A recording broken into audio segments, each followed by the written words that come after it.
आज का ये वीडियो रहने वाला है जिसमें हम बात करने वाले हैं सोशल साइंस का जो एमसीक्यू मॉडल क्वेश्चन पेपर है वो लेकर के आए हैं, एक आपके लिए प्रैक्टिस के लिए रहने वाला है स्पेशली।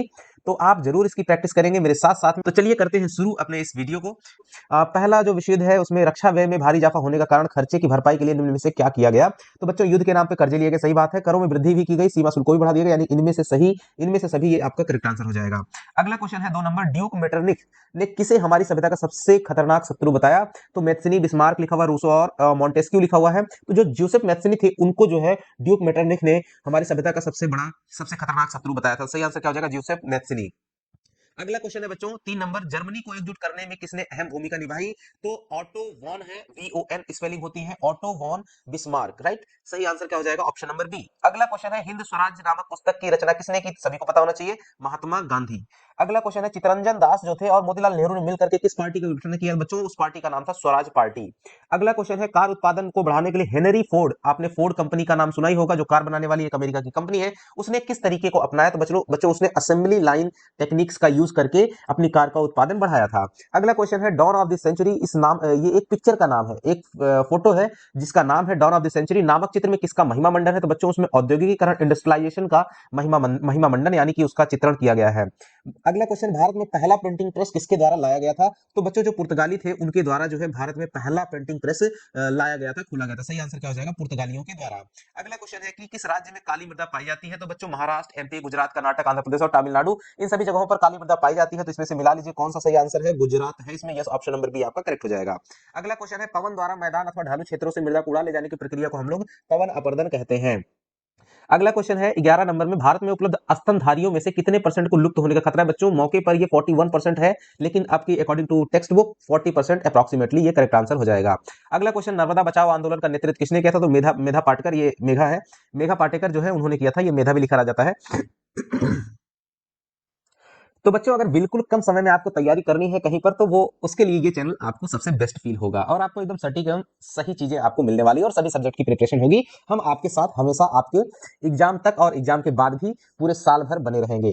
अगला क्वेश्चन है 13 नंबर, निम्नलिखित में से किसके साथ ऑपरेशन फ्लड। ऑपरेशन फ्लड जो है आपका दुग्ध उत्पादन से संबंधित है। दुग्ध उत्पादन को ही हम लोग श्वेत क्रांति कहते हैं, ऑप्शन नंबर बी आपका रिलेट करेगा। हरित क्रांति किससे संबंधित है? कृषि उत्पादन से। और नीली क्रांति किससे संबंधित है? मत्स्य उत्पादन से। और औद्योगिक क्रांति किससे संबंधित है? आपका औद्योगिक क्रांति आर्थिक विकास और प्रौद्योगिकी यानी टेक्नोलॉजी से संबंधित है। अगला क्वेश्चन पे आते हैं 14 नंबर बच्चों, निम्न में से किस राज्य में रावत भाटा परमाणु ऊर्जा संयंत्र स्थित है। तो रा से रावत भाटा, रा से राजस्थान, ऑप्शन नंबर डी आपका सही हो जाएगा। अच्छा, राजस्थान के कौन से जिले में है। तो राजस्थान के जो चित्तौड़गढ़ जिला है राजस्थान का, वहां पर ये है रावत भाटा परमाणु ऊर्जा संयंत्र। 15 नंबर, भारतीय रसायन उद्योग का एशिया में स्थान कौन सा है। तीसरा स्थान है बच्चों।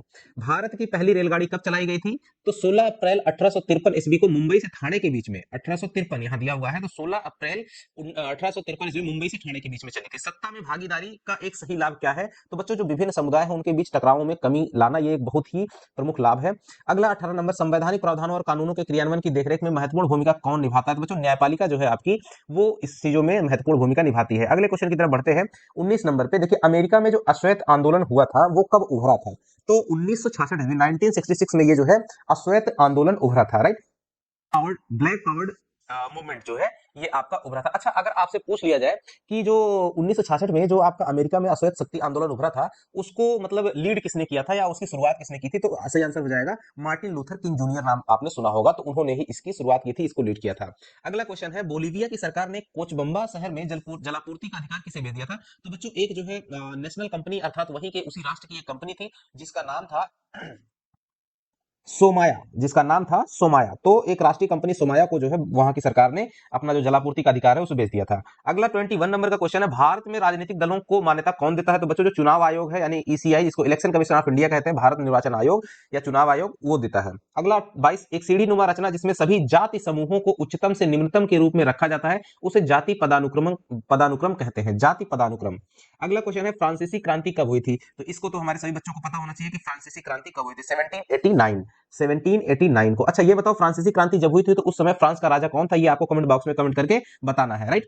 अगला क्वेश्चन है 24 विकास के लक्षण कौन से हैं? तो बच्चों आय में वृद्धि करना होता है, नियमित रोजगार एवं बेहतर मजदूरी भी होता है, स्वास्थ्य सुविधाओं का विस्तार भी होता है। इनमें से सभी आपका सही आंसर हो जाएगा। अगला क्वेश्चन है 25 नंबर, निम्न में से कौन अर्थव्यवस्था की विशालता को प्रदर्शित करता है? बच्चों जो जीडीपी होता है यानी कि ग्रॉस डोमेस्टिक प्रोडक्ट यानी सकल घरेलू उत्पाद हिंदी में कहते हैं, तो ये आपका सबसे जो अर्थव्यवस्था की विशालता को प्रदर्शित करता है सकल घरेलू उत्पाद यानी कि वहां की जीडीपी।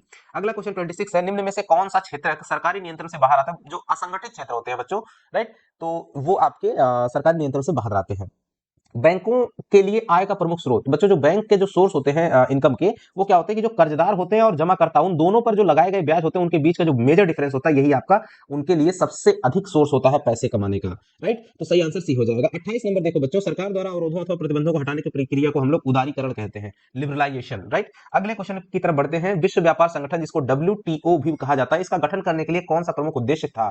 तो इसका सबसे सही सटीक आंसर होगा जो अंतरराष्ट्रीय व्यापार है उसके उदारीकरण यानी कि इंटरनेशनल जो ट्रेड है उसके लिबरलाइजेशन में जो है इसका प्रमुख उद्देश्य था, राइट, यानी व्यापार को बढ़ावा देना, संपन्न देशों ही नहीं सभी देशों के बीच में व्यापार को बढ़ावा देना। तो 30 नंबर का क्वेश्चन लास्ट है, भारतीय मानक संस्थान जिसको हम लोग कहते हैं BIS bureau of Indian standard, bureau of Indian standard, right. तो इसका मुख्यालय कहां है बच्चों? न्यू दिल्ली में, ऑप्शन नंबर 1, राइट।